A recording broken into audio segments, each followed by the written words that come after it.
ನಾನು ಪೂರ್ವ ದಿಕ್ಕಿನಲ್ಲಿ 2 ಕಿಲೋಮೀಟರ್ ದೂರ ಕ್ರಮಿಸುತ್ತೇನೆ. ಮತ್ತೆ ಬಲಕ್ಕೆ ತಿರುಗಿ 1 ಕಿಲೋಮೀಟರ್ ನಡೆಯುತ್ತೇನೆ.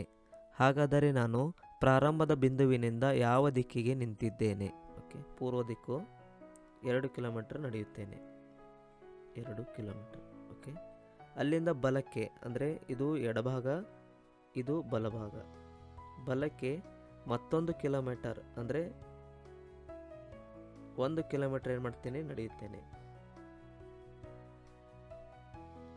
ಹಾಗಾದರೆ ನಾನು ಪ್ರಾರಂಭದ ಬಿಂದುವಿನಿಂದ ಈಗ ಯಾವ ದಿಕ್ಕಿಗೆ ನಿಂತಿದ್ದೇನೆ? ಇದು ಪ್ರಾರಂಭದ ಬಿಂದು ಅಂದರೆ ಈ ಬಿಂದುವಿನಿಂದ ನಾನು ಯಾವ ದಿಕ್ಕಿಗೆ ನಿಂತಿದ್ದೇನೆ?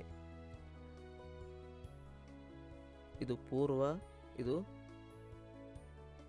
ಪಶ್ಚಿಮ, ಇದು ಉತ್ತರ, ಇದು ದಕ್ಷಿಣ. ಹಾಗಿದ್ದರೆ ಈ ದಿಕ್ಕು ಯಾವುದು? ಇದು ಆಗ್ನೇಯ ದಿಕ್ಕು. ಆಗ್ನೇಯ ದಿಕ್ಕಿಗೆ ಮುಖ ಮಾಡಿ ನಿಂತಿದ್ದಾನೆ. ಹಾಗಾದರೆ ಸರಿಯಾದ ಉತ್ತರ ಏನು? ಆಗ್ನೇಯ ದಿಕ್ಕು.